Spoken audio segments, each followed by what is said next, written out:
Welcome to Bowman Farm. I'm here with Tom Middlebrook. We're about to launch into our somewhat delayed corn harvest this year. We've had a few weather challenges. This is not going to be something that is unusual to people right up and down the coast this year. And inland, we've had some significant challenges with rain, and being able to get on the paddock and get the crop off safely has been a major issue. So Tom, you've gone a slightly different pathway this year with your crop selection. What was your main crop this year? 95% of the paddock is the A1 variety. Mm-hmm. It's the Corson A1 variety. Yep.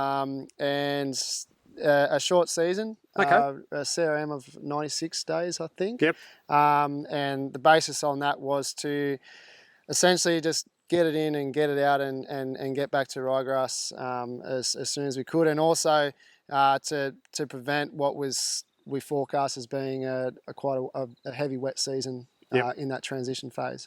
Yeah, look, that's an interesting selection, Tom, and I guess there's a few important things there. I guess with the shorter CRM, we may forego a little bit of yield sometimes, but given that our conventional comparative hybrid might be 116 days as a CRM rating, if we can get it off in 2.5 to 3 weeks earlier, I guess that can allow us to have some more flexibility around the cropping either side of that, or Yep. the pasture cropping either side of that. We can either be in earlier, or we can push out a little bit later. Yep. Or alternatively, we narrow, I guess, our window of risk at times with respect to the harvest date. Yep. Okay, if there's less days in the ground, it's potentially less days where we're at risk of adverse weather Yep. impacting harvest and production. But I think it's quite interesting.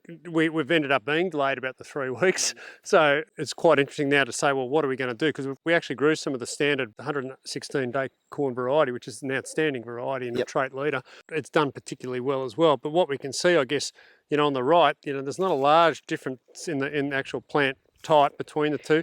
We've probably got a little bit more upper leaf and a little bit more green in that longer variety at the moment, which we'd expect. And with that shorter season variety, it is starting to die off from the bottom of the plant. And Yep. I guess it wasn't this time because we've run out of nitrogen. I mean, it's been pretty green right up until about 2 weeks ago. Yep. It's just the plant is genuinely starting to mature and die off, in the leaves at the base, and we can see a little bit of depth in the top. I guess it asks a few questions. Are we seeing lots of differences in quality between the two crops? And I think it's an important thing for us to really consider, because growing maize, we should be thinking yield and quality are both important, as well as some of those issues around navigating risk of harvest. I mean, we can visually have a look at the cobs, and you'd probably argue that the longer season hybrid's probably got a slightly stronger cob, but again, the proof in the pudding would be, okay, crack him in half, and again we can see we've got full maturity now. We've run our milk lines right through, and we're ready to certainly come off, and these are fully starched up and there's no moisture left. What we really would like to do is actually test the quality of these corns, and one of the options I guess we've got is to salvage some samples as they're coming off. Yep. Put those in an onion bag and label them, and then they can be buried within the pit, okay, if it is coming off at different times. So when we get that silage out in a few months' time, when we want to have a look at it, we can actually then assess the different qualities of these crops as well as the yields. So look, I think it's been a really good trial. I think we've shown that we can grow a comparable crop with less time, but I guess it's going to be important for us to actually do some proper measurements to see what differences there are between the two, because that'll dictate how we move forward, I guess, from year to year. I guess the other thing that we really should cover now is, well, what are our options, with these later crops, and there'll be some that'll be coming off significantly later than this. And I guess when we look at the corn plant, our target is to harvest lots of starch, and we're certainly going to get that. And as this crop gets harder and more mature, and the kernel goes to more starch and loses all its moisture, it becomes incredibly important that when your contractors are here, we're working with them closely to make sure they're getting the kernel processing right. Okay, so we want all these kernels broken down significantly by the kernel processor. That might mean they have to slow down a little sometimes and use a little bit more diesel. Okay, but that has a dramatic impact, the kernel processing, on starch availability. Particularly as the corn gets more mature, if we don't get the kernel processing right, a lot of that corn starch will be unavailable to the cow. Yep. And yes, while ensiling it a little longer, okay, we'll improve that availability. It won't actually overcome some of those aspects of physical particle size. And if that particle's too large, we really don't want to see any more than, in a litre of corn silage, 2 grains that are bigger than half a kernel. Okay. If we see any more than that, then we've got to have a chat to the contractor and try and get them to work with us and slow down a little bit and get that processor working. Yep. Okay. Yep.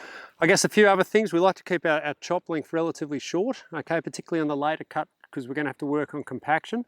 And as it gets more air in it and that chop length is a bit long, it's harder for us to get the squash on that to get the compaction. Yep. So a nice short chop length is going to be important as well. I guess we've also got some other choices with the crop that we can think about. We don't, you know, when we look at this, we've got digestible leaf up high, we've got poorly digestible stem down here, okay? We've got our kernel or our cob sitting at about this level here. And then as we go further down into the plant, we've got a succession of probably dying or dead leaves, depending on where the crop's at, and a heap of stem there that really has no nutritional value. Yep. So in a severe drought year where we're very short of forage, you know, we might choose to harvest a little bit of that and we can work with it just to fill a gap. But in years where there's a bit more forage around, you know, you may well choose to come up and just follow to where you've got your first dead leaf, okay? And here, okay, I'll be quite happy harvesting to about that point there. All right, we can leave that in the paddock, all right, because that's really got minimal nutritional value. All right, and again on this one here, which is the early maturing hybrid, where we've got a little bit more depth in the leaf, we might go there and cut that a little bit higher. And again, if we can get our contractors to leave, you know, probably we'd take that and go to about that level there. That hasn't got a lot of nutritional value for us as we move forward, particularly if we've got a reasonable amount of feed on hand. Yep. All right, so a couple of things there that can be handy, critical to work with your contractor. Most, you know, they're very important. They're going to be here this afternoon, I understand. So we might need to lift the cutter bar up a little bit, work on the kernel processing and keep that chop length fairly short and make sure we're using our inoculants. And probably, again, one with Buckner in it as well. Yep. For when we open, because these stacks, if they are a bit dry when they've gone in, Yeah. okay, they can breathe a little bit more. So if we can protect against a secondary fermentation, that'll make a big difference as well. Okay.